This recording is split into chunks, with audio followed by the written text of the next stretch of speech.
চৰকাৰ অহাৰ পিছত আমাৰ অসমত চাকৰিৰ কাৰণে আমি কোনেও 1 টকাও দিব নালাগে 3 বছৰত আমি প্ৰায় 1.5 লাখ ল'ৰা ছোৱালীক 1 টকা নোহোৱাকৈ আমি চৰকাৰী চাকৰি দিছো আগতে ডিএসপি মেজিস্ট্ৰেট ধনী মানুহৰ ল'ৰা হৈছিল মন্ত্ৰী এমএলএৰ খুলখালিয়াকে মেজিস্ট্ৰেট হৈছিল ডাঙৰ ডাঙৰ অফিচাৰৰ ল'ৰা ছোৱালীয়ে মেজিস্ট্ৰেট হৈছিল ডিএসপি হৈছিল এতিয়া মামাৰ চৰকাৰৰ দিনত আমাৰ গাঁৱৰ তৰকাৰী বেপাৰী ল'ৰা ছোৱালীয়ে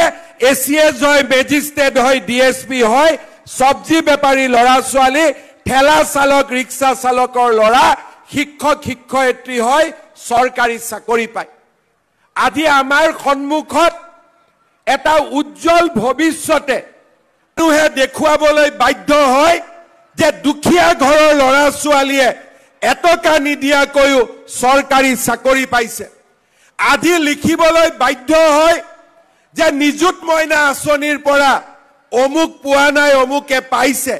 তাৰ মানে স্বীকাৰ কৰে যে এতিয়া অসমত আন্দোলনৰ বতাহ নাই এতিয়া অসমত নিযুত মইনাৰ বতাহ চলিছে আজি স্বীকাৰ কৰে যে এতিয়া অসমত হত্যা আৰু হিংসা নাই আমাৰ জাগিৰোডত 30,000 কোটি টকাৰে সেমি কণ্ডাক্টৰৰ ইণ্ডাষ্ট্ৰি আৰম্ভ হৈছে মচি সন্তানৰ হাতত নিযুক্তি পত্ৰ তুলি দিছো যে আমাৰ এখন উজ্জ্বল ভৱিষ্যতৰ বাবে আজি আমি সকলোৱে লগ হৈ কাম কৰিছো আমাৰ অসমৰ জাতীয় জীৱনলৈ এনে সুন্দৰ দিন বিগত সময়ছোৱাত আমাৰ জীৱন আৰু যৌৱন কালত অহা নাছিল আমাৰ জীৱন আৰু আমাৰ যৌৱন গঢ় লৈছিল বোমা বিস্ফোৰণৰ মাজত হত্যা হিংসাৰ মাজত আন্দোলনৰ মাজত কিন্তু আজি অসমৰ নতুন প্ৰজন্মৰ জীৱন গঢ় লৈছে বিকশিত অসমৰ সপোন বাস্তৱত ৰূপায়ণ কৰি কাৰোবাৰ হাতত চাইকেল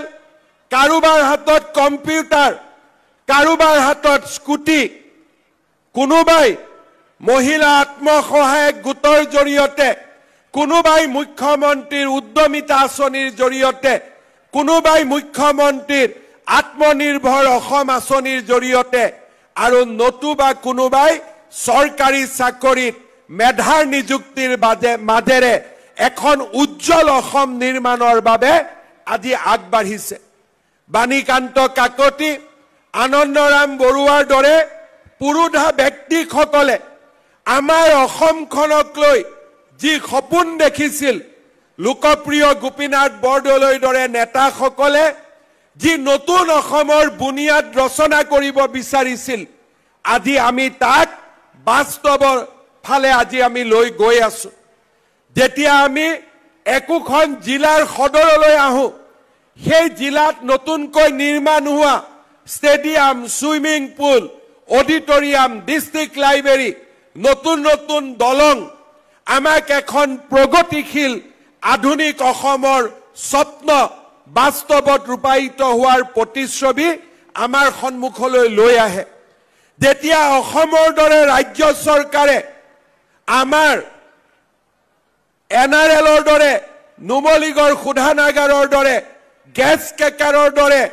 সেমি কণ্ডাক্টৰৰ দৰে বৃহৎ বৃহৎ উদ্যোগত অংশীদাৰিত্ব বিনিয়োগৰ কথা চিন্তা কৰে আমি আমাৰ অসমখনক এখন আত্মনিৰ্ভৰ অসম হোৱাৰ সপোন বাস্তৱত ৰূপায়িত হোৱাও আমি নিজ চকুৰে প্ৰত্যক্ষ কৰো মই বিশ্বাস কৰো আমাৰ সমাজখনত আমাৰ যুৱক সমাজৰ বাবে আমি এখন নতুন অসম নিৰ্মাণৰ বাবে যি আমি কৰ্ম যজ্ঞ হাতত লৈছিলো তাৰ ফলাফল আজি 3.5 বছৰ পিছত আমাৰ সন্মুখত বিদ্যমান হৈছে অসমৰ আজি সুকে কোনে মানুহে নতুন আৰু আধুনিক হোৱাৰ সপোন দেখিছে বাল্য বিবাহৰ দৰে কুসংস্কাৰৰ পৰিৱৰ্তে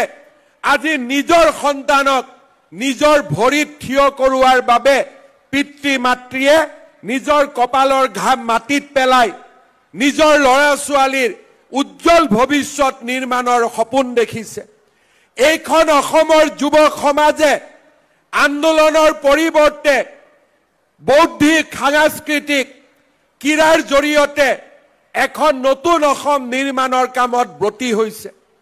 বিগত ৩.৫ বছৰৰ ভিতৰতে এনে এক বিশাল পৰিৱৰ্তন আমি কেতিয়াও কল্পনা কৰা নাছিলো যিখন অসমৰ বাতৰি কাকতত প্ৰতিদিনেই এটাকৈ গড় হত্যাৰ বাতৰি প্ৰকাশ পাইছিলে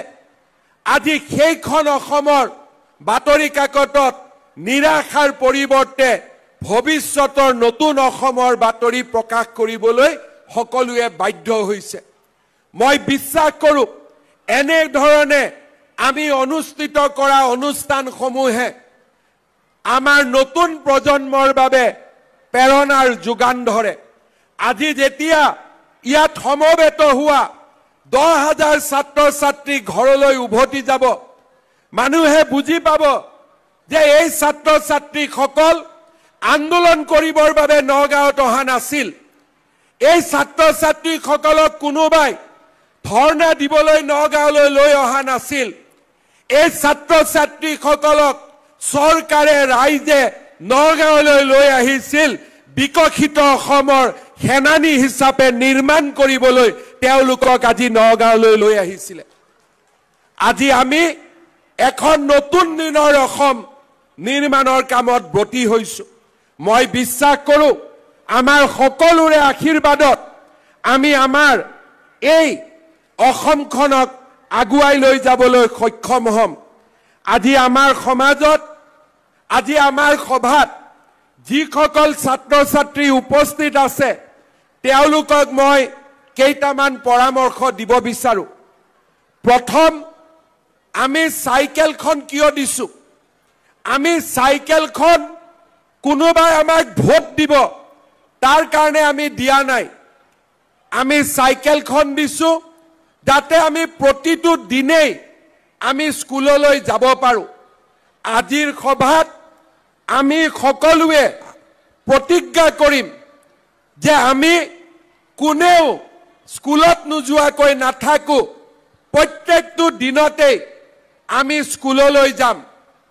স্কুললৈ যোৱাৰ পিছত আমি কি কৰিম শ্ৰেণীসমূহ আমি নিয়মীয়াকৈ কৰিম আৰু ঘৰলৈ উভতি আহি আমি নিতৌ ঘৰত এবাৰ 2 ঘণ্টা 3 ঘণ্টাৰ কাৰণে হলেও ঘৰত আমি অধ্যয়ন কৰিম অধ্যয়নৰ আন এটা দিশ হৈছে গ্ৰন্থ পঢ়াৰ অভ্যাস আমি আমাৰ স্কুলত থকা বিজ্ঞান ইংৰাজীৰ সমাজ বিজ্ঞানৰ কিতাপ পঢ়ি আমি সীমিত জ্ঞান আহৰণ কৰিম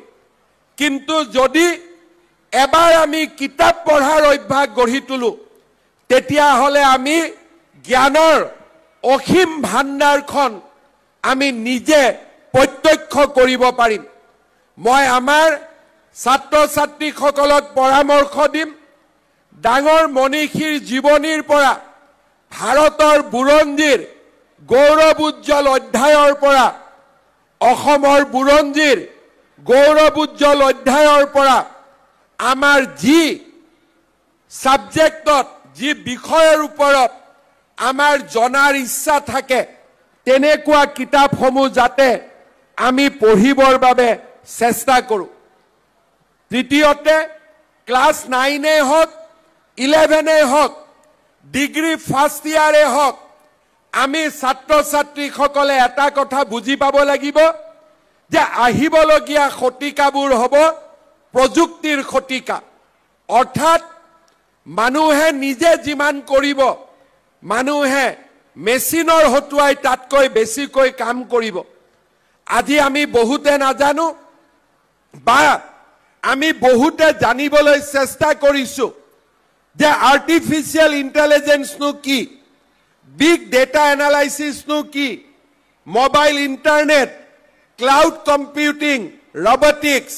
IoT quantum computing advance genomics 3D printing এই শব্দবিলাক যেতিয়া আমি শুনা পাওঁ এই শব্দবিলাকৰ ভিতৰলৈ যোৱাৰ আমি চেষ্টা আৰম্ভ কৰিব লাগে। বিশেষকৈ হায়াৰ ছেকেণ্ডাৰী আৰু ডিগ্ৰীত